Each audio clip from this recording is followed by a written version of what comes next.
시청자 여러분, 스픽스의 디톡스를 시작하겠습니다. 오늘 디톡스 논쟁과 대화하실 분을 먼저 소개하겠습니다. 김종대, 이현주 두 전 의원과 함께합니다. 안녕하십니까? 네, 안녕하세요. 안녕하세요. 예, 오늘 다룰 주제는 윤석열 대통령이 지금 11번째인가요? 이른바 16번째가요? 독일 순방. 저기 민생? 민생 토론. 민생 토론회. 그거를 막 쭉 하고 있잖아요. 네. 그 얘기를 중점적으로 하고 이게 뭐 선거 유세냐? 겨우 유세죠, 토론회냐. 뭐 딱 보면. 아, 그래요? 네. 그렇죠. 지역마다 지금 돌면서 네. 지금 보면 지역을 골고루 가시잖아요. 그리고 가가지고 예를 들어서 민생 토론회를 할 거면 그 지역에 있는 그 국민들하고 이렇게 열린 토론을 해야 되는데 그게 아니고 공약을 쏟아내고 계시고. 토론은 아니고 그냥 발표회 같은 느낌. 그러니까 공약 발표회 같아요. 지역 순회 공약 발표회. 예. 뭐 그렇게 봐야 그 돼요. 얘기도 좀 보고요. 그리고 본질이. 조국 신당 논란과 관련한 얘기들, 또 여야의 공천 문제도 짚어보겠습니다. 그 전에 저희가 첫 주제 영상을 보면서 해야 되는데 조금 전에 들어온 소식이 있습니다. 네. 예, 지금 시각으로는 이제 오후 3시가 좀 안 됐는데 다음 주에 윤 대통령이 독일하고 덴마크 순방이 예정돼 있었는데 수년됐다. 그러니까 취소는 아니고 순연 미뤄진 거죠. 네. 그리고 왜 미뤄졌냐? 다양한 여러 요인을 검토한 결과 이렇게 했습니다. 이 여러 요인이 뭘까요? 아니 일주일 앞두고 상대국 방문을 취소했다는 건 외교적 결례일 뿐만 아니라 그쪽에서 엄청나게 준비했을 건데 이런 어떤 것도 상당한 비용이 들어가거든요. 그래서 이런 거는 뭐 자연재해가 일어났다거나 뭐 지진, 해일, 뭐 홍수 또는 저기 뭐 전쟁 상황 긴장이 고조됐다거나 이럴 때나 이제 갑작스럽게 취소하는 거지. 우리나라에 큰 문제가 있거나 상대국에 큰 문제가 있거나. 예, 아무 일도 없어요 지금. 아무 일도 없습니다. 제가 이제 일단 정확한 건 모르겠지만 일단 저희가 보기엔 아무 일도 큰 일은 없죠. 예. 디올백 대담이 다 얘기 안 한 것 좀 있었다. 아니 이제 그런 얘기를 하려던 건데 거기에 이제 그러지 않아도 디올백을 나름대로 이렇게 진정시켰다고 믿고 있는 용산이 예.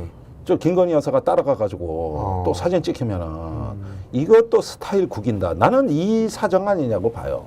아니 사실은 외국 나가는 거 그렇게 좋아하고 글로벌 중추국가, 뭐 반도체 동맹, 뭐 또 경제 안보 이래 가지고 외국 나가는 걸 마치 어떤 그 대통령의 어떤 그 치적이자 성과로 홍보해 왔던 그 정부가 일주일 앞두고 취소한다? 아니 그거를 갖다가 여러 가지 사정이 있다 그러면 그 여러 가지 사정이 내 눈에는 안 보이는데 예. 딱 하나 짚히는 거는 디올백 김건희 리스크가 아니냐 말이죠. 김건희 여사에 대한 여론이 안 좋으니 TV 화면에 안 나오게끔 네. 수년을 미뤘다.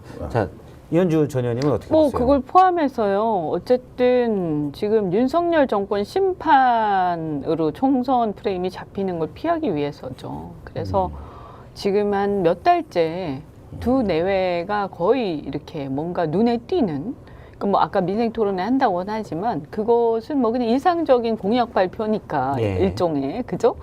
그렇게 되고 있기 때문에 그것은 눈에 띄는 어떤 이벤트는 아니잖아요. 그래서 두 내외가 거의 눈에 안 띄면서 그다음에 구설수에 오르는 것을 극도로 조심하고 있다. 그래서 윤 대통령 내외는 뒤로 숨고 한동훈이라는 얼굴을 내세워서 사실상 선거를 하면서 윤석열 정권 심판이라는 그 프레임을 벗어나기 위해서 굉장히 애를 쓰고 있죠. 선거에 손해볼까 봐 안 나오고 있다. 그렇죠. 왜냐하면 얼굴이 자꾸 비치면 생각이 나거든요. 근데 이제 뭐 몇 달째 안 보이면 좀 지난해 잊혀지죠. 11월 이후로 지금 안 나오고 있습니다. 잊혀지잖아요. 또 실제로 제가 봤을 때는 좀 효과가 있는 것 같아요. 어느 그러면 정도. 이제 춘방이 수년된 것도 그럴 가능성이 크다고 어제 보시는 선거를 거죠? 의식한 거죠. 선거를 선거를 의식합니다. 의식해서 변수를 만들고 싶지 않은 거죠. 일단 대통령실에서 지금 이게 이제 녹화 방송인데 현재 시각으로는 추가 내용은 없습니다. 여러 요인을 검토한 결과라고 했기 때문에 이 여러 요인이 피치 못할 사정이 있는지 없는지 저희는 아직 잘 몰라요. 대통령에서 추가 나온 얘기가 없기 때문에 다만 만약 밝히지 않는다면 상식적인 추정은 김건희 여사의 노출을 빼기 위해서 선거에 불리하니까 네. 이렇게 보시는 거죠. 그렇습니다. 애시당초 뭐 김건희 여사가 동행하기로 다 공지가 돼 있었던 게 예. 점점 리스크를 키워오기 시작했고 그러다 보면은 이제 현재 언론 취재도 들어가거든요. 이번에 독일의 슈피겔지가 한국 기사를 많이 썼어요. 예, 그래가지고 또 보니까 이 한국에 대한 관심이 굉장히 부정적 요인으로 인해 가지고 유럽 언론에 크게 늘어난 상태입니다. 특히 마리 앙뚜아네트는 다 기사 머리 제목으로 뽑았어요. 독일에서도 만약 갔는데 대한민국의 윤석열 대통령 내외 김건희 여사가 갔다가 뭐 우리가 이제 기자 입장에서 보면 옆에 소개글 쓸 거잖아요. 네, 기사거리가. 여사는 최근 한국 내에서 마리 앙뚜아네트로 불리고 기올백을 받아서 논란이 됐었다. 이런 게 이제 기사 그렇습니다. 나겠죠. 그러니까 이번에 전 세계 언론이 다 그 기사 제목을 5대양 6대주가 다 그렇게 뽑았는데 난 이번에 마리 앙뚜아네트 철자를 처음 알았어요. 제목으로 오니까 안 볼 수가 없더라고. 예. 그래가지고 앙뚜아네트 그 철자가 어렵더라고 철자가. 그러니까. 그리고 저기 이 불문과 나오셨잖아요. 네. 이 중화권에는 마리 앙뚜아네트 이라면 빵집인 줄 알아요. 아, 모른다고. 그래가지고 단두대 황녀라고 안다고. 단두대 황녀라고. 그러니까 제목이 더 살벌해진 거예요. 이래서 저기 뭐냐고 뭐 사치와 허영 정도가 아니라 길로틴이란 단두대에서 죽었다. 이렇게 또 동양권은 뒤집히다 보니 동서양이 이게 섞여가지고 전부 다 여기가 마리 앙뚜아네트가 보여. 뭐 단두대가 어쩌고요. 이래가지고 프랑스 혁명이 재소환된 거예요. 그런데 독일에 딱 가면 독일은 그때 당시에 합스부르크 왕가가 이 오스트리아 또 합스부르크 왕가가 이제 영향권에 있어가지고 그때 독일 제국이 없을 때거든요. 그래가지고 이웃나라 이런 걸 갖다가 매우 우려스러운 시선으로 지켜봤던 혁명에 대한 일종의 어떤 그 보수적 반동의 또 진원지가 아닙니까 여가. 그래 거기 가면은 저 사람이 바로 친정이잖아. 거기에 마리 앙뚜아네트의 하스부르크 왕가가 친정이거든요. 마리 앙뚜아네트. 거기서 왔죠. 네. 그때 올 때만 해도 얼마나 품격이 있고 고매한 왕녀로 그렇죠. 저기 알려졌습니까? 그래서 그때 마지막에 그 잡히기 전에요. 이제 망명을 가려고 그 오스트리아 국경을 넘기 바로 직전에 잡힌 거죠. 잡힌 거지. 혹시 또 프랑스 역사는 또 이현주 의원님이 유럽 근대사. 예. 그래서 이런 어떤 그 역사적, 지정학적, 정치적 요인이 아마 여러 가지 사정이 아닐까. 가봐야 이제 그 현지 언론에서도 좋은 대접 못 받고 국내 언론에서도 좋은 평가 못 받고 또 그러면 그게 또 구설수의 현지 언론에서 나왔던 그런 이제 언급들이 또 국내 언론에 또 소개가 되고 이러면서 이게 또 사실 막 기사화되면서 다시 재소환되는 거죠. 그래서 몇 달 동안 약간 잠잠하면서 잊혀질 뻔했는데 다시 상기되는 상황이 오는 거거든요. 정치적으로 확실히 불리하겠네요.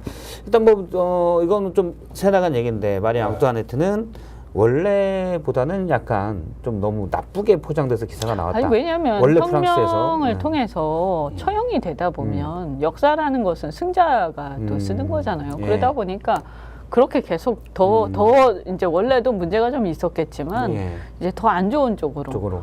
그다음에 죽은 자는 말이 없으니까. 아니 그런데 그 에드먼드 버크라는 보수주의의 그 사상 원조 사상가가 프랑스 혁명을 비판한 첫머리에 제 1페이지 첫 줄에 이렇게 나와 있어요. 그렇게 고매하고 아름다운 마리 앙뚜아네트를 폭도들이 처형했다. 이렇게 하면서 그 프랑스 혁명 비판이 시작되거든요. 그게 오늘날 보수 사상의 그 하나의 프로토타입, 원형을 구성하고 있는 겁니다. 그러니까 이런 어떤 식의 닉네임이 김건희 여사한테 붙었다는 건 굉장히 치명적인 거예요. 그것이 이제 그 유럽에 있어서는 근대 역사를 여는 그 여명기에 있었던 가장 중요한 사건입니다. 또 마리 앙뚜아네트에 대한 논쟁으로 보수 진보가 갈라진 거예요. 이렇게 보면은 그게 훗날 1815년에 빈 체제까지 연결되는 거거든요.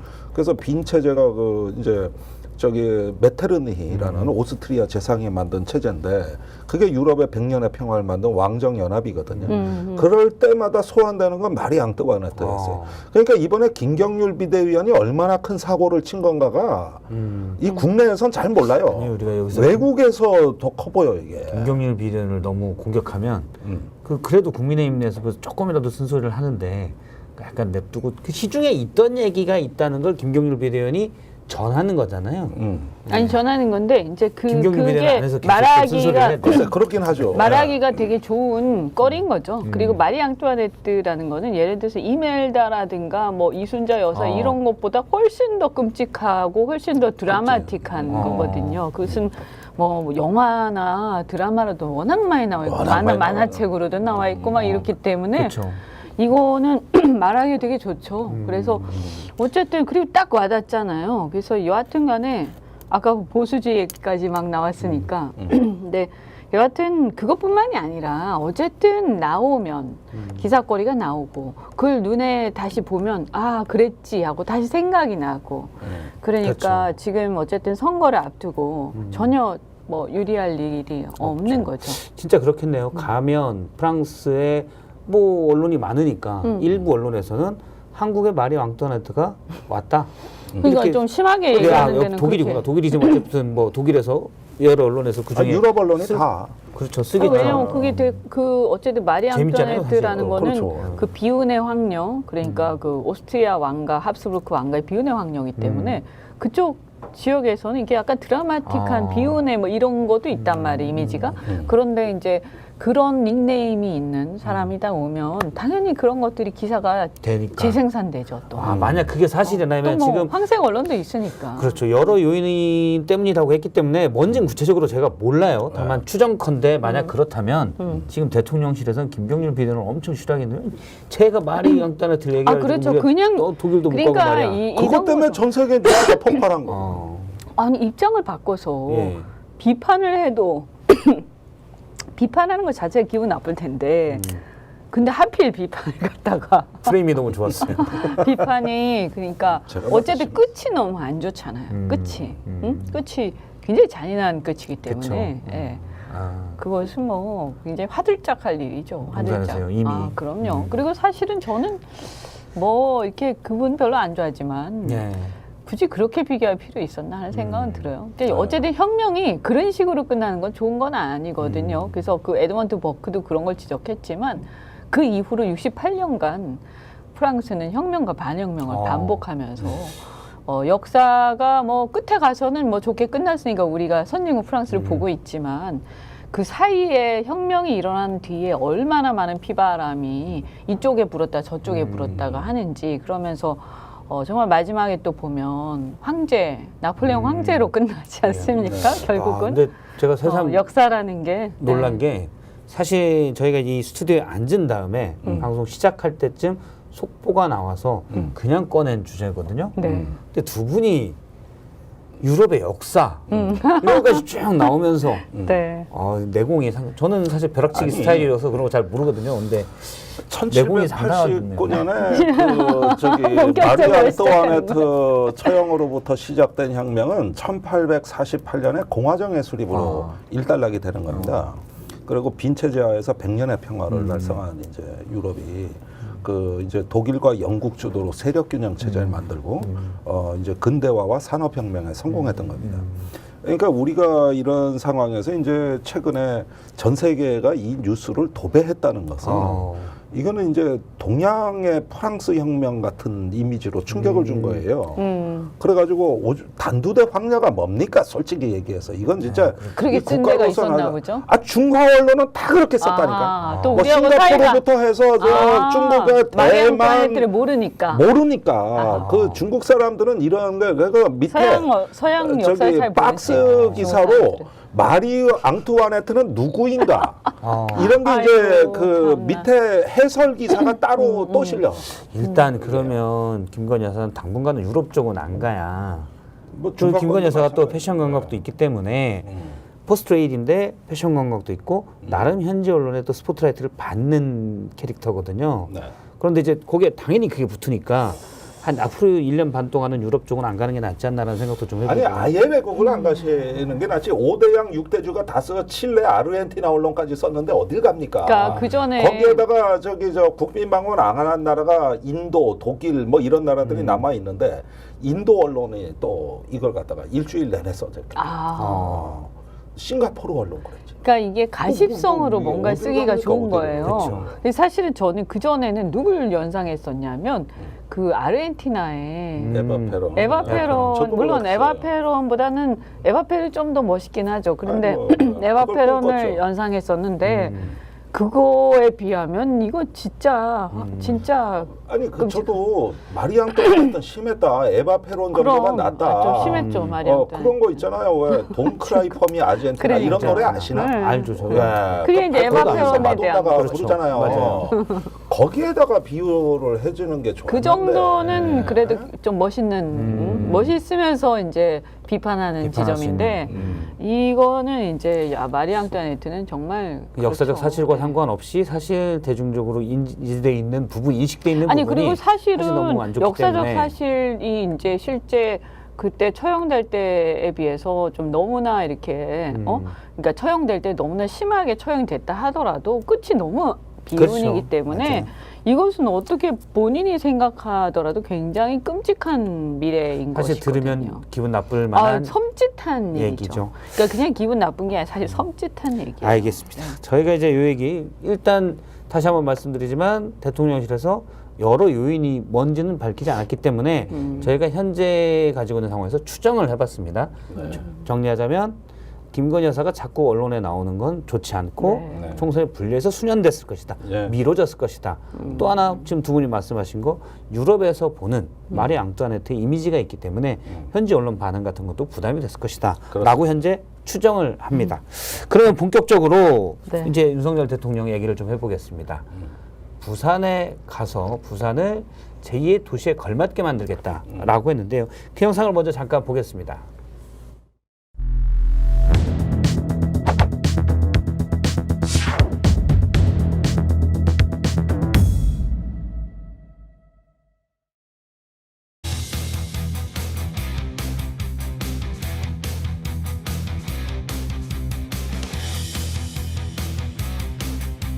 가덕도 신공항은 반드시 계획대로 제대로 개항할 수 있도록 할 것입니다.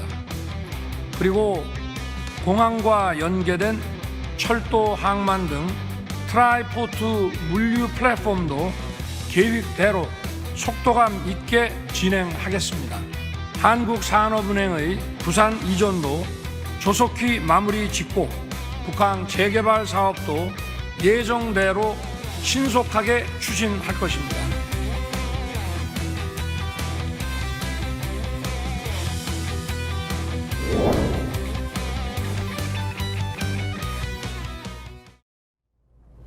예, 윤석열 대통령이 어제 부산에 가서 뭐 여러 얘기를 했습니다. 서구에 있는 구덕 운동장을 복합문화시설로 만들겠다. 해운대는 제2의 판교 테크노밸리처럼 만들겠다. 어린이 병원도 짓고 뭐 이렇게 했다. 글로벌 아니 허브 그러니까 도시 특별법을 저는 제정하겠다. 정말 심각하다. 윤 대통령이 부산 서구가 어딘지 아시겠어요? 구덕운동장이 뭔지 예. 그죠? 옛날에 사직운동장 생기기 전에 이제 구덕운동장이 옛날 게 있었어요. 아, 이제 동대문 운동장 같은 거구나. 네. 어. 그런데 이제 그게 이제는 뭐 너무 낡고 노후되고 또 거기가 중심지가 아니다 보니까 옛날 구도심이란 말이에요.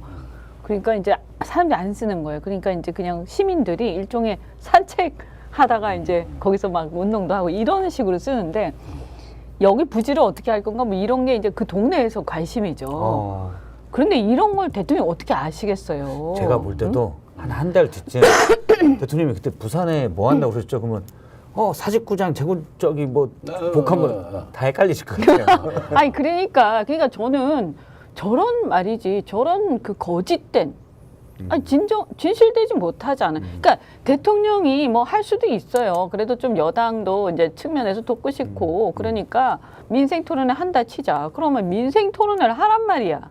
민생 토론회를. 그리고 거기 간 김에 공약 한두 개는 얘기할 수 있다 쳐요. 예를 들면 가덕도 신공항이든 뭐든 한두 개 큰 거, 대통령다운 거, 대통령이 할 수 있는 거, 대통령이 해야 하는 거. 그걸 하면서 측면에서 도와주는 정도는 우리가 이건 아니다 싶지만 그래도 눈 감고 넘어갈 수가 있는데 무슨 예를 들어서 동대문 운동장 재개발 이런 얘기하고 있는 거예요. 말하자면 그런 걸 대통령이 가서 얘기하고 그 무슨 소리인지도 모르고 그다음에 부산항에 트라이포트 시스템 하는데 발음을 딱 보니까 이게 입에 안 익었어. 트라이포트라는 게. 응? 트라이포트라는 게 입에 안 익었어요. 트라이포트가 뭔지 알까? 뭔지 아니, 앞에 알까? 나오긴 했어. 공항, 항만, 철도 등 네, 트라이포트라고. 아니 앞에 나오긴 그러니까 나왔다. 공항, 항만, 철도 등을 어떻게 트라이포트라는 거야? 이게 왜 시너지가 나는 거야? 저분이 그 물류에 대한 그 이해하고 얘기하는 걸까? 물류를 이때까지- 한번 수사했으면 이해할 수도 있어요. 수사하시면 다 이해합니다. 이때까지 말이죠. 뭐 별로 수사한 윤 적 대통령이 없어요. 우리나라의 물류 시스템에 대해서 관심 가진 적 한 번도 없고요. 그다음에 화물 연대에 파업을 할 때도 이게 물류 시장의 지금 구조적인 문제라는 거를 그거를 이해를 못하고 때려잡기로 일관해. 저분은 물류에 대해서 완전히 그냥 까막눈이에요. 제가 볼 때는. 근데 뭘 안다고 트라이포트를 얘기를 하냐 이거지. 그래서 만약에 토론을 딱 붙으면 제가 볼 때 트라이포트 이거 막 물어보고 하면 모를걸요. 혹시 알 수도 있지만 이제 제 얘기는 뭐냐면 누가 봐도 이때까지 물류에 대한 인식의 수준과 그 저열한 수준을 가지고 보면 트라이포트를 알 리도 없는데 그걸 막 얘기하고 그다음에 무슨 부산에 서고 이게 구동운동대 다 좋은 거지만 이거를 대통령이 얘기할 건 아니란 거지. 예. 제 얘기는. 근데 이걸 그냥 줄줄줄줄줄 읽고 있어. 대통령 가서 저런 얘기하라고 민생 토론회는 하나도 안 하고 말이지. 사람들 앉혀놓고. 예. 이걸 왜 야당이 뭐라고 하지 않지? 대통령 이거 하라고 지금 선거운동 하라고 한 거예요. 지금 경제가 파탄이 나서 엉망이 돼 있는데 대통령 지 할 일이나 하란 말이에요.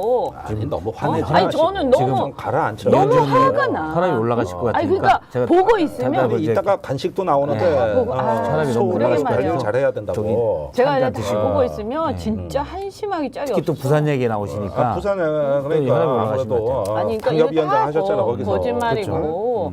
그러니까 저는 관심을 가지려면 좀 진실되게 관심을 가지고. 아니 그러니까 이런 부분을 하나씩 좀 봐야 돼요. 제일 큰 게 가덕신공항 조기 개항입니다. 예. 2029년을 얘기하는 겁니다. 근데 알다시피 얼마나 논란이 많습니까? 이게 원래 그 기존 김해공항 확장 공사하면 3 내지 5조 원이면 돼요. 예. 가덕신공항 많게는 19조 원 지금 바라보는 대형 국책 사업입니다. 그래서 만들었고 또 내해도 아니고 파랑이는 그 외해 쪽에 건설하는 거에다가 바다를 메워서 짓죠. 그러면 이제 그 생태 문제가 생기는 데다가 부산하고는 30km 떨어져 있고 바다 쪽으로 더 밀려가니까 부산 울산은 더 멀어졌어요. 예. 그러고 나니까 이제 물류 비용이 더 든단 말이야. 그래가지고 이제 거기에다 시설을 잔뜩 짓고 창고 넣고 뭐 트램 깔고 이렇게 해가지고 이제 천지개벽을 하겠다 이 얘기인데 이거는 말하자면은 부산에 돈을 살포하기 위해 만들어낸 프로젝트입니다. 대부분 이거를 여야는 찬성을 해요. 이거 표 저기 때문에. 어쩔 수 표 없지. 때문에 네, 그걸 그리고 뭐 시장 때 반대- 서로 반대할 일은 경쟁을 아니니까. 하기는 해요. 그런데 이걸 조기 개항을 해가지고 돈을 쏟아볼 일이냐? 아니 정말 필요하다면 해야죠. 그런데 이런 것들을 갖다 시민들한테 얘기하는 저 뜻은 뭐냐하면은 묻지마 사업 강행입니다. 원래 좀 차근차근 할게 가덕도 많아요. 신공항 조기 개항이 예. 부산 엑스포 때문에 또 나온 거잖아요. 그렇죠. 못 땄잖아요, 당연하죠. 29표. 예. 그러니까 이런 부분들에다가 경부선 지하화 한번 보시죠. 경부선이 이제 도심 일대 그것 때문에 개발이 안 돼가지고 고밀도 개발을 하려면 그걸 지하로 다 넣어야겠다 이거예요. 사실은 이런 문제는 부산에서만 얘기될 성질의 문제는 아닙니다. 지금 온통 지금 나오는 공약들 보면은 전부 철도 지하화가 수도권에서부터 부산까지 천지가 다 이 공약이에요. 그리고 지하철이 없는 데는 또 지하철 놔준다 그래요. 중소 중견 도시들에. 그러면은 다 보자고. 이게 지금 부산만을 위한 공약이 되냐 그러면은 이거 타 지역에서 이걸 유심히 보고 다 이 공약인데 지금 어떻게 보면 이거 예타 통과한 건 한 건도 없습니다. 한 건도 없어요. 한 건도. 예.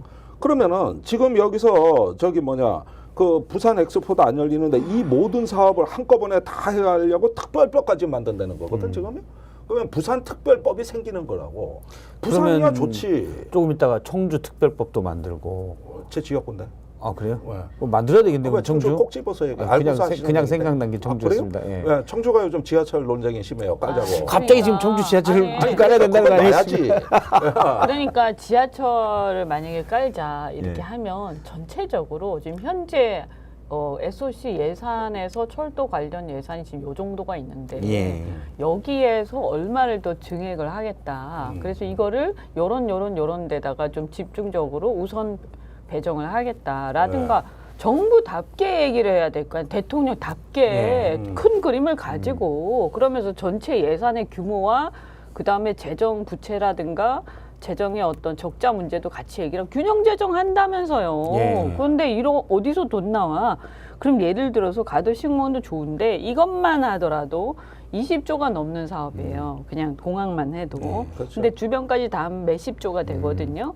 그러면 다 좋은데 그거에 대한 대책을 얘기를 하면서 얘기를 해야 이게 신빙성이 있는 거예요. 근데 아무 다짜고짜 말도 없이 지금 여기 얘기한 것만요. 다 만약에 실제 현실화한다라고 보면 제가 볼 때는 한 50에서 100조가 들어요. 이걸 어떻게 하겠다는 얘기야? 근데 정부가 그러면 하지 말라는 게 아니라 균형 재정한다고 하면서 그러니까 예산을 그러면 줄이고 돈 그러면서 어디서 내서 어떻게 그런 거짓말이 연구개발 예산도 4조를 줄였잖아요. 저는 4조 6천억. 어떻게 생각하냐면 이거는 완전히 새빨간 거짓말들이다. 국민을 우롱하는 거냐? 하나라도 제대로 된 재정 대책을 내놓고 얘기를 해라. 그러면 뭐 중세를 할 것도 아니고, 그죠?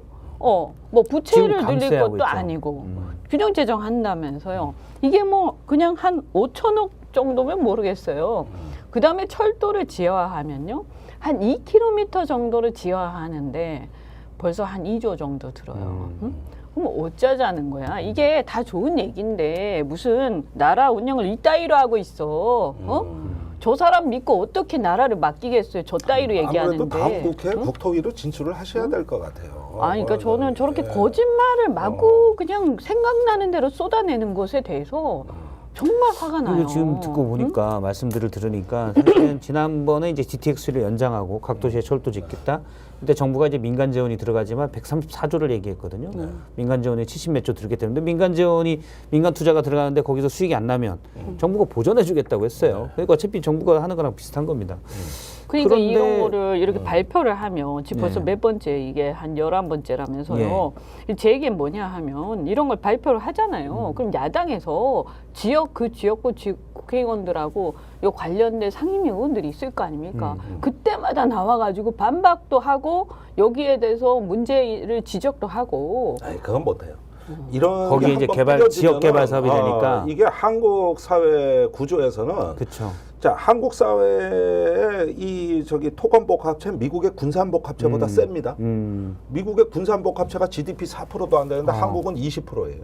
토건이요. 그러니까 모든 지자체가 전부 개발의 목을 맺고 그저 죽어도 아니, 개발 그러니까- 개발하는데 여기서 딴 얘기를 한다 그렇게 하지 말고 행태적 문제 삼아야죠.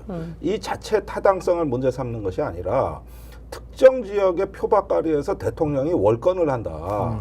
이렇게 하되 그것도 근데 야당이 하면 더 지역마다 잘할 수 월권 있다. 하잖아요. 이렇게 이제 그 우리 나가줘야 되는 지역마다 것이죠. 월권을 이거는. 하잖아요. 아니, 그리고 제 얘기는 뭐냐면 그 지역에 이렇게 민생 토론회 할 때마다 제가 야당이 반박을 꼭 그 부정을 하라는 게 아니라 여기에서 지금 거짓말하고 있는 것들을 찍어내서 예. 그렇죠. 검증을 하라는 거죠. 검증을. 그래서 이렇게 마구잡이로 쏟아내는 거를 견제를 해야 될 거 아닙니까? 국회의원들이면. 이게 제가- 지금 이번 부산 공약도 사실은 뭐 공약이라고 하진 않았지만 사실상 공약이죠. 근데 공약이죠. 다 옛날에 부산에 나왔던 거긴 합니다. 예를 들어서 산업은행 이전도 마찬가지예요. 지금 산업은행이라는 거는 국가의 어떤 산업, 그동안에 우리나라의 산업 발전을 위해서 상당한 역할을 했던 은행인데 이 산업은행이라는 것이 이 산업이 모여 있고 금융이 모여 있는 데서 모든 정보가 모일 때 이 산업은행이 역할을 하는 거거든요. 그러니까 이 산업은행은 어느 특정 지역을 위한 은행이 아니고 대한민국의 국가 전체 산업의 모든 것을 위한 은행이란 말이에요.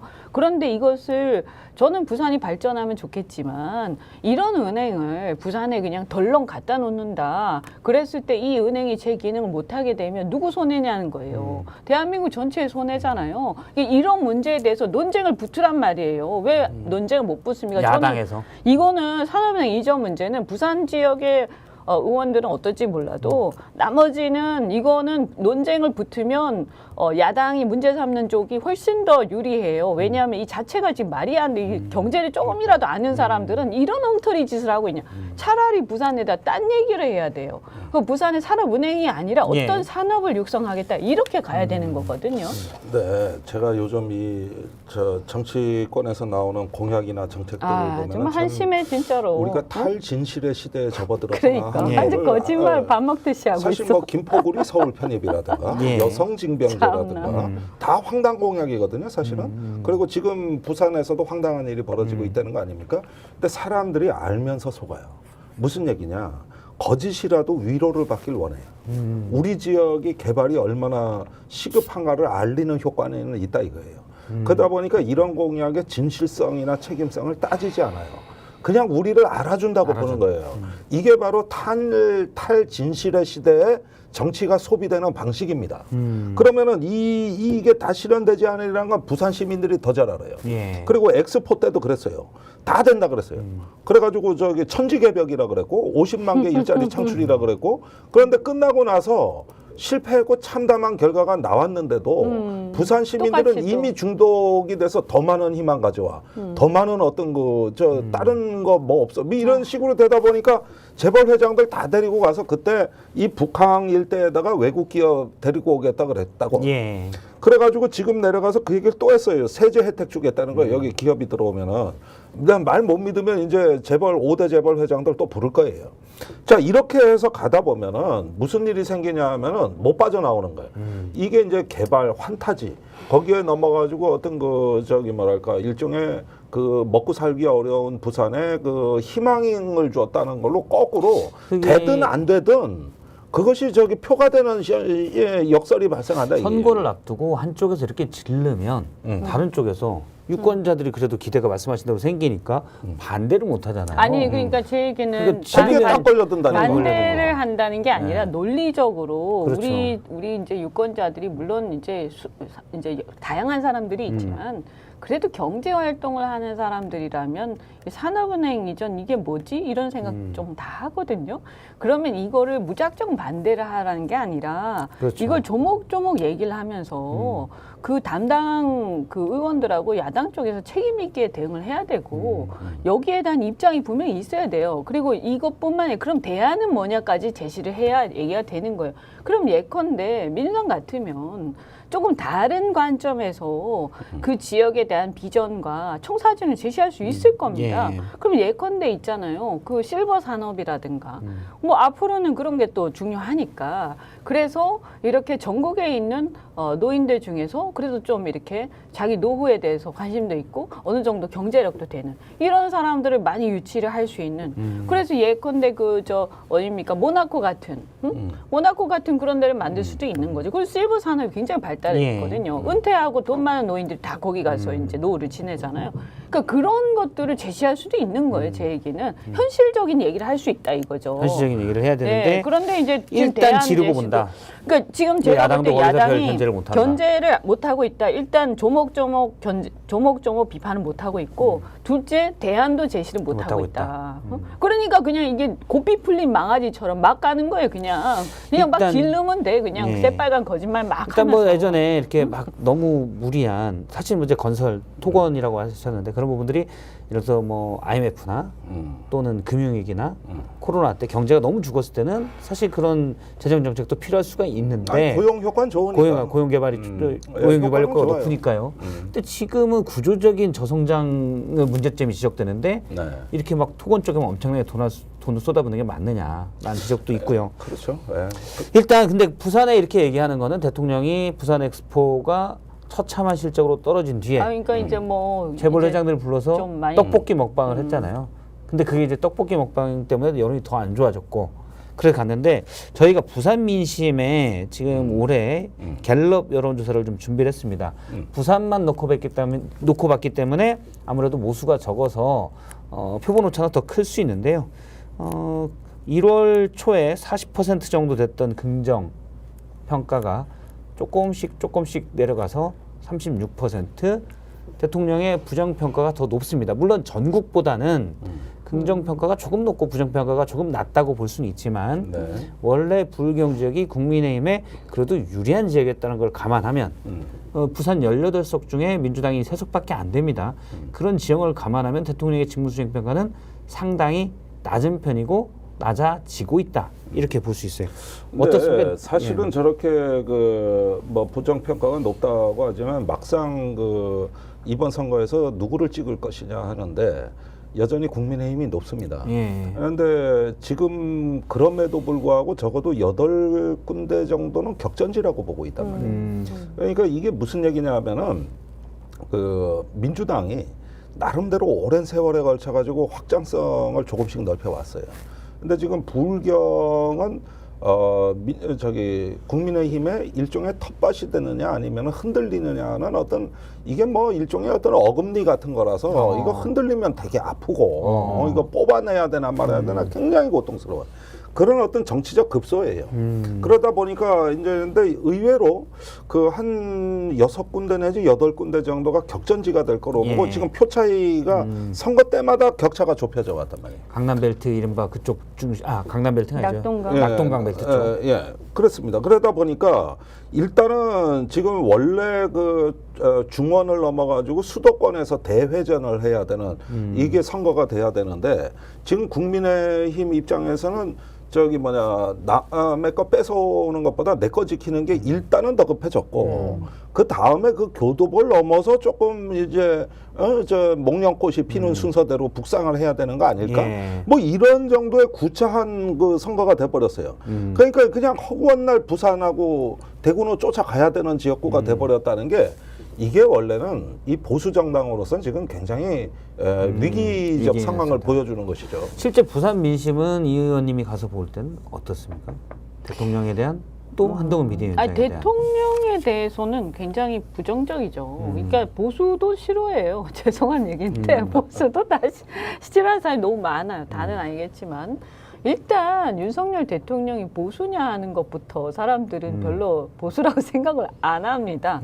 그냥 포퓰리스트 정도로 생각하고 정권을 민주당에게 뺏기지 않기 위해서 궁여지책으로 대통령을 만들었다 이렇게 다 생각하기 때문에 이분에 대한 그 평가가 좋아질 일은 별로 없다. 한동훈 비대위원장은 어떻습니까? 한동훈에 대해서는 이제 윤석열 대통령보다는 좀 똑똑한 것 같다. 그런데 대통령감은 아닌 것, 글쎄 뭐 이런 거예요. 그래서 근데 어차피 지금 대통령 선거가 아니잖아요. 예. 근데 대통령이 눈에 안 보이니까 역시 약간의 어떤 망각 이런 현상이 좀 있고 그 다음에 중요한 거는 이제 어차피 그 상대적인 거니까 선거라는 것은. 그래서 그럼 민주당을 찍을 거냐라고 했을 때 그래도 국민의힘을 찍어야지라는 이제 노령층들이 상당히 어르신들이 좀 건재하다. 많고. 건재하다. 그래서 보면 이거는 아마 뭐 저보다 워낙 선거 전문가들이 잘 아시겠지만 연령을 가지고 봐야 된다. 그래서 그래도 한 50대 이하가 많은 지역은 가능성이 상당히 높다고 저는 보고요. 근데 고령화가 굉장히 심해진 지역들이 있어요. 이렇게 낙후가 되면서. 예. 아까 서구 같은 데가 대표적인데 이 구도심 이런데 예. 그런 데는 죽었다 깨나도 안 돼요. 왜냐하면 민주당에서 안 된다는 그분들은 말씀이시죠? 무슨 뭐 유튜브 이런 걸 보지를 않고요. 뭐 그냥 9시 뉴스 뭐 이렇게 KBS 이런 정도 보고 그다음에 그냥 무조건 우리 당 무조건 우리 당 그 빨간 당 이렇게 찍기 때문에 이분들이 투표율이 또 높으세요. 예. 그래서 이렇게 되는 이상은 사실은 그분들이 아무리 윤석열 대통령이 싫어도 김건희 여사 싫어도 그 표가 민주당까지 가기에는 아직 좀 역부족인 것 그러니까 같고요. 그냥 뭐 윤석열 대통령 싫지만 나는 국민의힘 지지자다라는 분들이 이제 꽤 그렇죠. 있다는 말씀이신 그래서 거죠? 민주보수라고 제가 얘기를 하는데 윤석열 대통령 권위적이고 이래서 싫어하지만 보수거든요, 기본적으로. 그래서 민주당이 좀 우클릭을 하거나 예. 예를 들면 이제 민주당이 물갈이가 좀 돼서 이렇게 색깔 자체가 약간 제3의 길이나 이렇게 가면 여지가 좀 있는데 그렇지 않으면 제가 볼 때 노령층이 많이 사는 곳은 좀 힘들 것이다. 그런데 이제 젊은 사람들이 좀 모여 있는 지역들이 있습니다. 이제 그런 데를 보고 공약을 해야 될 것이다. 왜냐하면 젊은 층은 상당히 이탈했다고 봐요. 지난번에 이제 15대 3이었는데 부산에서만 놓고 봤을 때 이번에 이제 한동훈 비대위원장이 중진을 지역구를 이리저리 옮기면서 김태우 의원, 서병수 의원 그리고 조혜진 의원을 옮기면서 졌던 곳 부산 경남에서 졌던 곳에 가서 네. 선전을 해달라. 근데 제가 지난 총선의 득표율 격차를 보면 사실 민주당이 이긴 곳들이 다 득표율이 네. 높지 많이 차이가 안 나요. 뭐 네, 2에서 3% 적정입니다. 정도고 네. 어떻게 보세요? 겨우 좀 이긴 효과가 거죠. 있을까요? 그죠? 그러니까 일단은 특히 서병수 전 의원 그 지역구 여기가 이제 지금 전재수 의원 지역구일 겁니다. 예, 전재수 의원이죠. 예, 이런 지역이 특별히 관심이 가는데 사실은 제가 보기에 굉장히 박빙일 거다. 예, 굉장히 박빙일 거다. 그리고 지금 민주당은 전직 구청장들을 대거 또 이번에 후보로 내보내고 해가지고 단단히 벼르고 있거든요. 예. 그런 면에서 봤을 때는 의외로 불확실성이 좀 커 보이기 때문에 그래서 대통령이나 한동훈 위원장이 자주 내려가는 거거든요. 그래서 여차하면은 관리 잘못하면 집토끼 뺏길 수 있다는 생각을 분명히 해요. 특히 이 세 군데 같은 경우는 굉장히 제가 보기에는 전재수 의원이라든가 왜 김두관 의원 예. 지역구 여기가 김혜정 양산을. 양산을이죠. 예, 이런 지역구 같은 경우는 이제 상당히 전국적 관심을 모으는 선거가 될 것입니다. 그래서 제 생각에는 이 세 지역에서 민주당이 승리해도 사실은 큰 성과예요. 지금의 여론 지형으로 보면은 어차피 그것만 중진이 해도 큰 성과다. 전진 배치되는 걸 감안하면 그렇습니다. 민주당 입장에서 예. 막아내기만 어쩌면 해도 플러스 1, 2석 정도 더 얻으면 대성공이죠. 예. 일단 사실은 TK 지역은 국민의힘에 대한 지지세가 견고하지만 부울경은 조금씩 틈이 나오고 있기 때문에 대선까지 노린다면 아마 국민의힘이 이 지역을 좀 더 확고히 하고 싶은 마음 그런 게 좀 있을 것 같아요. 오히려 그렇게 표 가지고 단순히 비교하는 그런 선거, 대선이나 뭐 이런 거 있잖아요. 그거는 저는 상당히 진전이 있을 거라고 봐요. 부울경에서. 부울경에. 네, 대선에 가서는 옛날보다 좀 많이 나왔고요. 지금 이 흐름이면. 음. 근데 문제는 어쨌든 1등을 해야 되는 거잖아요. 지역구 지금 선거에서는 소선거구제니까. 그러니까 뭐 1000표든 2000표든 이기는 사람이 되는 거거든요. 예. 그러니까 이 민주당이 상당히 따라잡긴 하겠지만 아까 말씀드린 거죠. 그걸 넘는다는 건 굉장히 어려운 일이고 다만 전체적으로 득표는 좀 올라올 것이다. 올라올 것이다. 그리고 지금 이제 중진들을 전진 배치하는 거에 있어서 중진들 스타일 따라 다 달라요. 일단 이제 지방으로 가면요. 지역구 막 옮겨 다니는 거 싫어합니다. 네가 뭔데 이러거든요. 예. 그래서 우리는 뭘로 보는 거야. 이렇게 그렇죠. 되기 때문에 제가 봤을 때는 지금 전재수원 지역구 서병수 이건 쉽지 않아요. 왜냐하면 그렇게 막 옮겨 다니는 거에 대한 반감과 전재수 의원이 지역에서 지금 삼선까지 하면서 굉장히 열심히 해왔기 때문에 이거를 이번이 저기서 덜렁 뛰어넘어왔는데 이렇게 해서 되냐 이런 게 있을 그거죠. 것이고 근데 이제 그런 거네요. 유권자들 볼 때는 갑자기 이 동네에서 별로 하지도 않았던 분이 여기가 좀 국민의힘 어려우니까 내가 갈게. 딱 오면 그게 당신이 왜 그렇게 해서 와요? 그러니까 그럼 서울 지역구가 같으면 사실 무슨 의미가 예를 있어요? 들어서 서울이나 경기 뭐 도시권이라든가 이런 데는 조금 비중 있는 사람이 딱 가면 그게 오히려 효과가 있어요. 예. 왜냐하면 중앙 정치의 그 어떤 공중전에 사람들이 민감하기 때문에 이런 또 모바일이라든가 여러 가지 있잖아요. 그런데 이제 지방으로 갈수록 그것보다는 내 주변에 누구 그다음에 조직 선거 이런 방향으로 많이 가잖아요. 부산 같은 경우는 이제 약간 반반인데 그러다 보니까 형님 아우하는 그런 게 있단 말이에요. 예. 근데 이때까지 그 전재수 의원하고 막 형님 아우하고 지냈는데 그래도 저쪽에서 뭔가 좀 친한 사람이 오면 모르겠는데 갑자기 어디서 날라와. 그런데 자기가 굉장한 어떤 비중 있는 인물이라고 탁 하면서 날라왔다. 근데 이분이 굉장히 스킨십이 좋으면 또 그게 극복이 되는데 그렇지 않고 그냥 이렇게 끝발만 좋다. 뭐 이건 잘 안 내가 통합니다. 우선이야. 뭐 이렇게 잘 해봐야 안 의미가 없다는 그래서 말씀이시죠? 제가 볼 때는 이 서병수는 쉽지 않을 수 있다. 그런데 보면 이제 김태우 의원은 또 다릅니다. 스킨십이 원래 좋죠. 굉장히 뛰어난 사람이에요. 그래서 이 사람은 이분은 완전히 지방선거에 특화된 분이에요. 형님 아우 이거 예. 뭐 어무 이게 완전히 그거거든요. 그럼 김두관 의원도 그래요. 그리고 김두관 이제 의원도 그렇죠. 거기는 아주 그렇게 천부적이에요. 그렇게 두분 하다 다 군수를 보니까 하시다가 지사를 하셔가지고 어쨌든 이장부터 했어요. 네. 네. 여기 양산을에 그 전에는 아마 이제 나동현 시장이 나왔을 예. 텐데 양산 시장이 그런데 이분이 이제 시장이 됐잖아요. 그래서 양산 시장이 이제 지금 국민의힘으로 아마 바뀌었을 거고 그러면 시장이 이제 특히 도 지역에서 기초단체장인 시장이 어디냐라는 거 매우 중요하거든요. 그러니까 지금 국민의힘으로 바뀐 상태잖아요.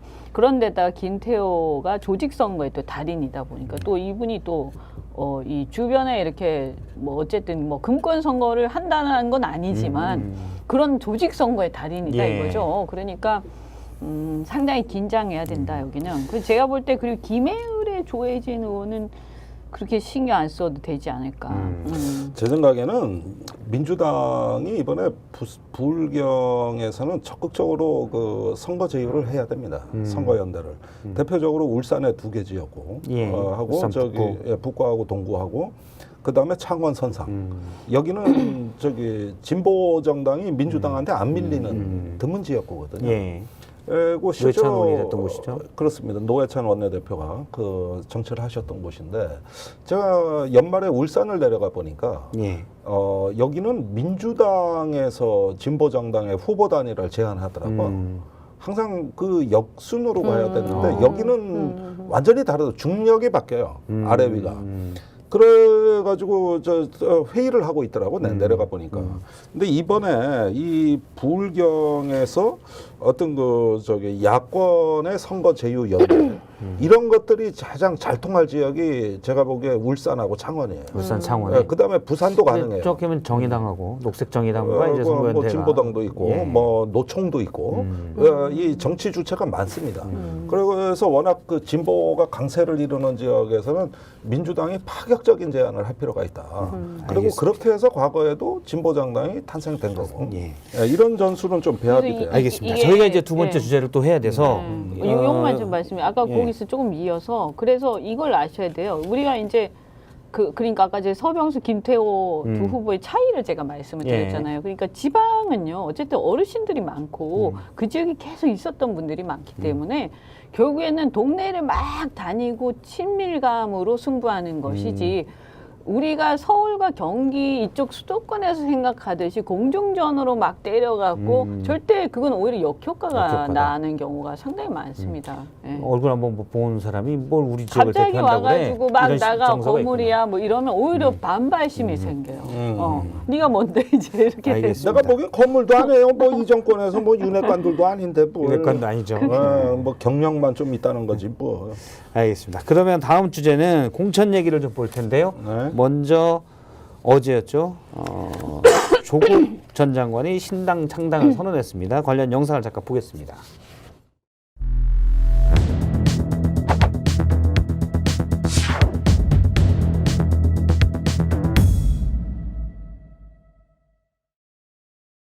국민 여러분, 조국입니다. 떨리는 마음으로 새로운 정당을 만들겠다는 뜻을 국민들께 밝힙니다. 비판하는 언론을 통제하고 정적 제거와 정치 혐오만 부추기는 검찰 독재 정치, 민생을 외면하는 무능한 정권을 심판해야 합니다. 4월 10일은 무도하고 무능한 윤석열 정권을 심판할 뿐만 아니라 복합 위기에 직면한 대한민국을 다시 일으켜 세우는 계기가 되어야 합니다. 무능한 검찰 독재 정권 종식을 위해 맨 앞에서 싸우겠습니다.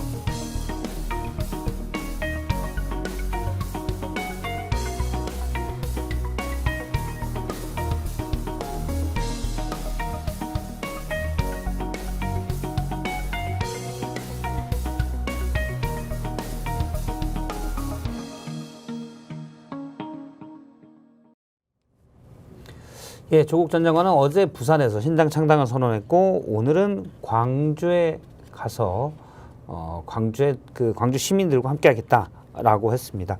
일단 짧게 저희가 단답형으로 좀 여쭤보겠습니다. 조국 신당 창당에 대해서 찬성하시는지 반대하시는지. 좀 반대합니다. 반대하시고. 예. 저도 그렇게 크게 좋은 효과가 없을 것이다. 없다, 반대한다. 봅니다. 그러면 조국 신당이 민주당과의 연대, 일단 박홍근 비례연합정당을 추진하는 추진단장인데 바로 선을 그었습니다. 우리랑 같이 할 일은 없을 것이다. 민주당과 연대할 가능성은 총선 전에 어떻다고 보세요? 아니 저는 바로 그었잖아요. 안 될 것이다 앞으로도. 창당 자체를 반대했으면 나머지 두 질문은 당연히 할 답이 필요가 나온 없죠. 거죠. 예, 신당, 창당, 조국 민주당과 연대, 조국의 원내 입성. 이거는 자연히 신당 창당을 우리는 그 자체가 부정적이라서 부정적이고. 좋은 반응이 나올 수가 없는 없다. 거예요. 근데 이제 조국 전 장관이 이번에 의원을 달까? 이거는 이제 본인이 비례정당을 만들어서 3% 이상을 얻게 되면 비례대표에 뭐 2번 이렇게 들어가 있으면 받을 수도 있지 않습니까? 그 아니, 가능성 그러니까 어떻게 바로 보세요? 이 점인데 제가 이제 여기서 연동형 비례제 취지가 무너진다고 보는 거예요. 연동형 비례제는 지역구에 출마를 어떤 당이 해서 열심히 정강 정책을 홍보하고 TV 토론 나가 싸웠는데 그렇죠. 당선자가 몇 명 안 나와. 그런데 정당 지지율은 꽤 나왔거든요. 그러면은 그 갭을 메꿔주는 걸 연동형이라고 하는 건데 지금 이렇게 벌써 몇 번째인지 모르겠는데 뭐 기본소득당, 사회민주당, 열린민주당 해가지고 전부 지역구 출마자 한 명도 없고 그러니까 좀 비례당 당을 상징하는 분들이 지역에 가서 예. 얘기하는 건 없고 아니 하나도 그 없고 비례 자체 하나도 처음부터 비례당으로 만드는 거죠. 처음부터 이게 무조건 바로 3%만 얻겠다. 연동형 제도에 대한 도전이거든요. 그래서 이건 취지가 연동형 취지에 너무 안 맞는다. 그럼 뭐냐? 그러니까 저기 일종의 어떤 떴다방이 되는 거예요. 그러면은 사실은 말입니다. 이런 어떤 것은 저기 현상 때문에 원래 연동형 비례제를 반대했던 겁니다. 민주당의 일부 의원들이. 그러면은 지금에 와서 저야 연동형을 찬성하지만 그 뜻은 뭐냐? 10년이고 20년이고 빚까지 내가면서 열심히 내가 지역구에 나가 싸움으로써 나는 사멸되지만 당의 지지율은 높였거든. 예. 이런 것들이 쌓이고 한 게 10년, 20년이 넘었어요. 그러니까 그럴 때마다 이제 연동형의 필요성은 이럴 때 뭔가 구제책이 필요하지 않느냐. 그때 왜 또 지역 감정이란 게 있어 우리나라. 예. 그러다 보면 영혼함의 쏠림 현상이 너무 심한데 이런 걸 완화시킬 방법이 없을까? 이래서 선거제 개혁이 나온 겁니다.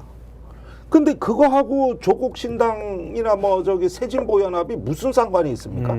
아 새진보 연합도 상관은- 그 비례당 아니 여태까지 통합 지역 비례정당을 출마자가 하겠다고 없잖아요. 하고 있죠. 예. 그러면은 제 얘기는 뭐냐면은 정치 개혁의 김대중 대통령 때부터 쭉 이어져 왔던 이 개혁의 흐름이 이제 뭔가 되려하다 보면은 이런 변수가 생기는 거예요.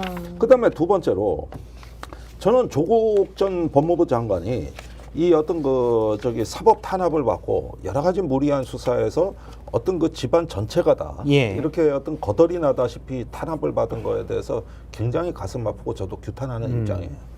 근데 그 문제와 명예 회복하는 게 선거 출마라는 게 어떻게 같은 문제입니까? 그러니까 그 과도한 어떤 사법 행정 권력의 남용의 희생자였다. 그러면은 이걸 바로잡는 수단은 법원이나 아니면은 또 나중에 사법 대법원이 재정의를 있지, 통해서 대법원. 뭐 대법원도 있고 나중에 이제 정권이 바뀌었을 때 어떤 그 저 검찰의 무리한 수사나 이런 예. 것들이 밝혀짐에 따라서 명예회복할 수가 있는 방법들이 있는 거예요. 그게 사법적인 문제는 사법적으로 풀어야 돼요. 그런데 이게 이제 저기 사법적인 방법으로 안 되니까 다른 방법으로 명예회복하겠다. 이전에 이제 이게 얘기를 한 바 된 있죠. 거란 법률적인 방법이 안 통한다면 네. 항소심 전에 했던 얘기입니다. 비법률적 방식으로 네. 나의 결백을 증명하겠다. 예, 그때 이제 그렇습니다. 정치 참여를 사실상 선언했다라고 근데 얘기할 수 이렇게 있어요. 그게 섞여버리면은 결백 증명하고 예, 꼭 이렇게 되는 건 섞여버리면은 어떻게 그렇죠. 되냐? 그게 어? 이게 배심원이 있다면 모를까. 아니 그냥 그리고 마지막 여론조사로 결백을 설명하는 거랑 마찬가지잖아요. 마지막 마찬가지잖아요. 문제가 뭐냐면은 민주당이 감당을 못한다는 거예요. 사실은 그 옛날에 문재인 정부 때 지지율 80%를 달리던 문재인 대통령의 지지율이 반토막 40%로 꺾인 거는 조국 사태 전후에 예. 있었던 일입니다. 그랬을 때 저기 대통령이 이제 본격적으로 내리막길을 걸어서 거의 뭐 그 지지율에서 임기가 끝난 거예요. 그런데 이 시작점은 조국 사태죠. 사태인데 이 사태의 적절성을 떠나서 이게 뭐 저 조국이 결백했느냐 억울하냐를 떠나가지고 그 자체까지도 책임을 지는 게 국정입니다. 그러면은 저기 그때 70% 80% 대통령 지지율을 국민들이 몰아준 이유는 이렇게 정치적 자산을 아낌없이 드릴 테니 이걸로 선거에 승리해서 이제 원하는 개혁을 추진해라. 나라다운 나라 만들어달라. 이거였습니다. 그래가지고 7, 80% 유지되던 지지율이 푹 꺾였어요. 예. 40%대로 내려갔다고. 맞아. 그러면 이 갭에 30%의 지지가 날아간 이 정치적 자산의 반이 유실된 사건이에요. 그러면 비록 조 장관이 억울한 측면이 있다 하더라도 이런 부분까지도 관리하고 예방하고 수습했었어야 문재인 정부가 뒤에 윤석열이라는 준비 안 된 사람한테 정권을 안 뺏겼던 겁니다. 예. 그런데 이런 부분들이 그냥 무방비 상태로 흘러가고 급기야는 윤석열한테 정권을 넘겨주는 이 사태까지 이어지는 과정이 아직까지도 우리한테는 아픔으로 남아 있는데 돌연 여기서 조국 법무부 장관이 신당을 창당하고 출마를 하겠다 그러면은 이제는 어떻게 되냐 하면은 그때 그 부담을 고스란히 소환해서 민주당이 다시 그렇죠. 또 그래가지고 앉는 딜레마 상황에 또 빠지는 거죠. 이게 일단 뭐 사실관계로서는 항소심까지 인정했던 사실관계는 이른바 논란이 됐던 표창장은 위조한 게 맞다. 그리고 많았던 허위 인턴 경력서 자녀의 그것도 사실은 허위다라고 얘기를 했고요. 부산대 장학금 받은 것 딸이 조민 씨가 받았던 거는 청탁금지법 위반이다. 조 전 장관을 보고 준 돈이기 때문에 사실은 이건 청탁금지법, 김영란법 위반이다라고 했고 유재수 부산경제부시장의 감찰을 무마한 것도 직권남용으로 유죄다라고 판단을 했습니다. 물론 검찰의 수사나 당시에 이런 것들이 과도하다라고 볼 수는 있지만 일단 사실관계에서는 법원은 이거는 위법이다, 불법이다라고 얘기를 했습니다. 그러니까 우리가 이제 보면 윤석열 사단이 수사를 좀 과하게 하죠. 굉장히 예. 잔인하게. 그건 사실은 진영을 넘어서 양쪽 다 당한 상황이에요. 그죠? 그래서 국정농단 수사를 할 때도 싹다 박근혜 털어봐. 대통령이나 그랬어요. 그 사법농단에 대해서도 그들이 문제가 있지만 실제 문제가 있는 거에 비해서 굉장히 잔인하게 수사가 진행이 됐고 예. 구속과 이런 어떤 망신을 막 주는 방식을 통해 가지고 만신창이를 만들죠. 이게 윤석열 사단의 특징이에요. 이거에 대해서 사람들이 다 공감을 해. 이 문제가 있다. 이러면 안 된다. 그래서 검찰 개혁으로까지 지금 문제의식 갖고 있는 거고요. 또 마찬가지로 이렇게 민주당 쪽으로 보더라도 조국 장관이 그때 문제가 지금 이제 재판이 나왔지만 예. 판결이 나왔지만 문제가 있는 건 있지만 그렇게 온 가족을 도륙을 하고 심하게 그래서 그 망신을 주고 만신창이를 만든 것은 이런 잔인한 수사 방식이 계속돼야 되느냐 이런 거라. 근데 여기서 중요한 건 뭐냐면 그렇다고 해서 그거 이제 검찰이 비판받아야 될 이제 부분이고 그렇죠. 그렇다고 해가지고 이게 재판 결과가 완전히 무죄라든가 지금 그런 것도 아니잖아요. 그럼 예를 들어서 대법원까지 간 다음에 이게 상당 부분이 무죄로 다 나오고 이렇게 하면 저는 출마하셔도 된다고 봐요. 근데 지금 현재 상황은 그렇진 않단 말이에요. 그러면 너무 과했다라는 것만 가지고 이게 뭔가 사람들한테 이게 설득이 되겠느냐. 그다음에 우리가 이런 걸 다 떠나서 뭐 이런 사업적인 거에 대한 판단 여부를 떠나가지고 전략적으로 이럴수록 이제 사실은 검찰 개혁과 어떤 그 정권 심판, 이 지금 현재 검찰 정권에 대해서 심판을 하고 견제를 하고 그래서 다음에 제대로 된 어떤 개혁을 할 수 있는 정권을 창출하는 게 무엇보다 중요한 과제가 돼 있는데 아니 그걸 해야 모든 게 해결이 되잖아요. 근데 그러면 그런 방향으로 가려면 이번 총선을 압도적으로 이겨야 될 거 아닙니까? 그러면 전략적으로 봤을 때 이러한 어떤 일련의 이 상황이 이번 총선을 야당이 이기고 정권 심판의 어떤 회초리로 아주 매섭게 가하는데 도움이 되느냐 하는 전략적 측면에서 저는 봐야 된다고 봐요. 다른 거 다 떠나서. 뭐 왜냐하면 다른 거는 평가는 다 다를 수 있단 말이에요. 예. 그런데 아까 말씀하신 것처럼 60, 70%, 7, 80%의 지지가 40%대로 꺾였을 때 그 20, 30% 그게 중도층이죠. 중도층. 그때 떠난 중도층이 그 수사가 좀 지나고 보니까 너무 과했네. 라고 한다 그래서 이제 명예를 다시 지켜줘 지지를 몰아주자까지 오겠느냐. 저는 그렇지 않을 거라고 보고 그럼 결국엔 뭐냐. 그때의 평가나 그때의 어떤 문제의식이 그대로 다시 이번 총선에 살아난다는 거예요. 그래서 민주당이 더 불리해질 거다. 그래서 이분들이 지금 아마 제가 볼 때 이런 어떤 내로남불이나 이러한 이슈들에 민감한 사람일수록 윤석열 정권의 내로남불에 대해서 정말 용서가 잘 안 될 거예요. 저부터가 그렇고. 일단 그런데 뭐 이런 사람들이 윤석열 정권 심판하려고 딱 하고 있는데 이게 이제 헷갈리는 상황들이 벌어지는 거예요. 그럼 이것은 국민의힘한테 상당히 좋은 호재로 악용될 수가 있다라는 거예요. 예, 알겠습니다. 저희가 지금 조국 전 장관의 신당 창당 선언, 이번 총선에 출마하겠다 이런 얘기까지 보고 있는데, 지금부터는 이제 저희가 디톡스로 해서 이걸 좀 내밀하게 이 부분과 민주당 얘기 뭐 좀 더 해보도록 하겠습니다. 일단 지금부터 이제 디톡스로. 난 이 시간이 제일 좋아요. 그죠. 그래서 좀 일찍 이 시간을 얼마나 가지고. 일을 아름답습니까? 그렇죠. 이거 먹으면서 나는 이거. 다 먹고 살자고 하는지 이게 민생 아닙니까? 먹고 살자고 하는 건데. 아니, 그러니까 나는 이게 보면서 이런 게 있는 것 같아. 이게 참 안타까운 게 뭐냐면 지금 어쨌든 선거 국면이 시작되고 나서 작년 겨울 이후에 사실은 성적을 보자면 아직 이제 확정된 건 아니지만 어쨌든 국힘은 조금 회복을 했고 완전히는 아니에요. 그렇죠. 근데 민주당은 어쨌든 조금 잃었단 말이에요. 분명한 것은 특히 서울 이런 데를 중심으로. 그러면 아직까지 이것이 심각한 상황 아니에요. 근데 조짐이 별로 안 좋은 거예요. 제가 이렇게 봤을 때. 그렇다는 얘기는 지금까지 전략을 재점검해야 됩니다. 예. 이래 가면 이게 만약에 한 2달간 계속되면 어떻게 되겠어요? 이 그렇죠. 정말 심각한 상황이 올 수, 그러니까 정의롭지 않은 상황이 올 수 있는 거예요.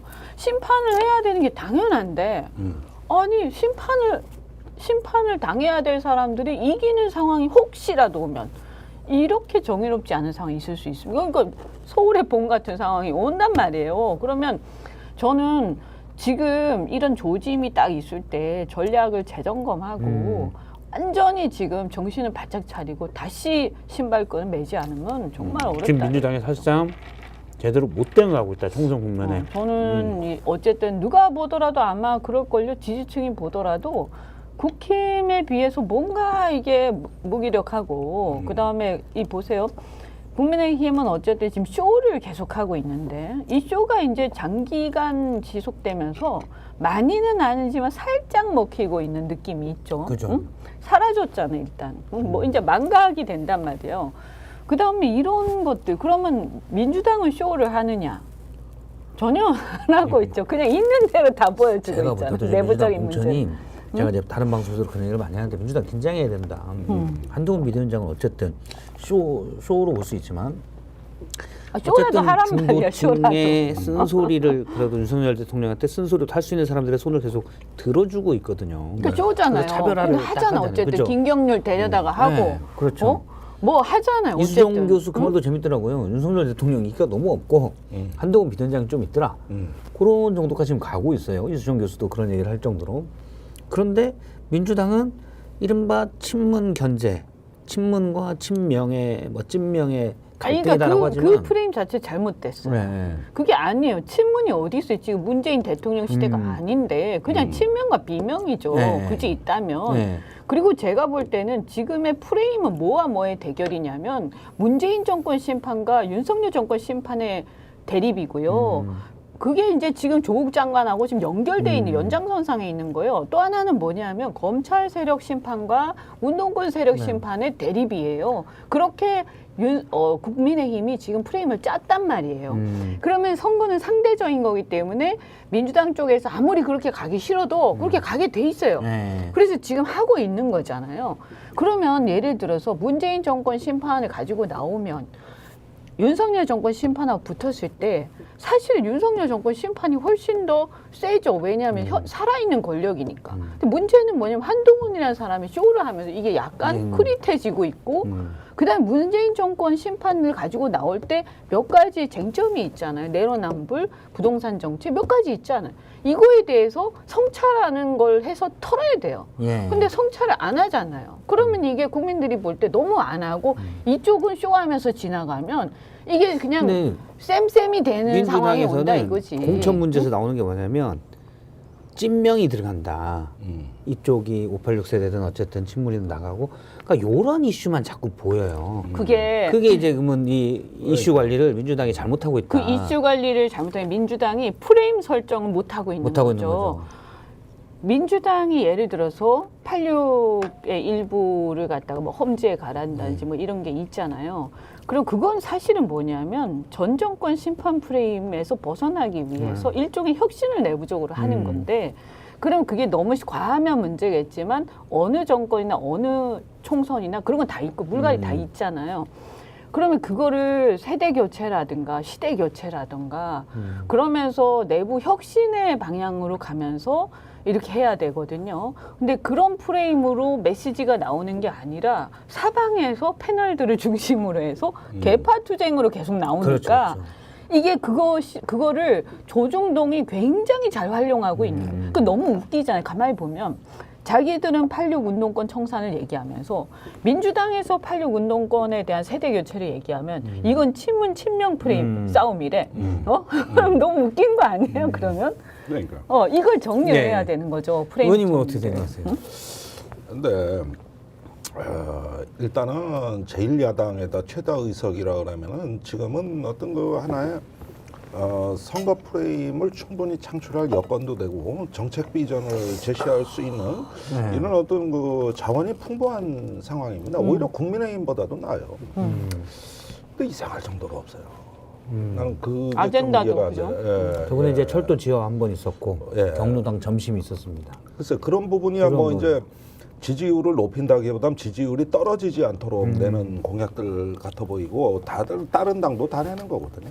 그러니까 그런 면에서 우리가 말은 쉽게 합니다. 물론 뭐 차별화가 필요하다, 비전이 필요하다 말은 쉽게 하지만 그런데 제 생각에는 일단은 민생과 시민권 회복이라는 시대 정신을 좀 전면에 내 것이고 지금 이번 선거는 민주당의 승리가 아니라 잃어버린 시민권을 되찾는 선거다.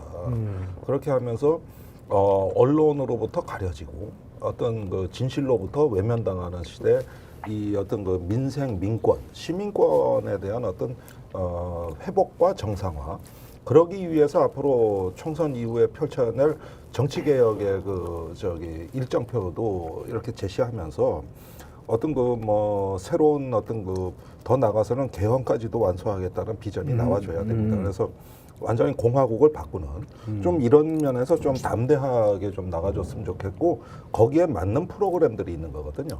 그런 인사들이 또 영입돼야 되는 거죠.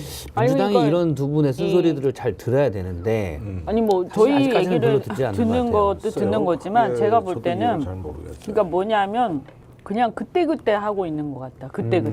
응? 근데 그때 하는 건 예를 들어서 지난번 보궐선거라든가 그런 이제 한 예. 지역구 단위의 작은 선거에서는 그런 식으로 해도 이게 되지만 이거는 전국 선거잖아요. 예.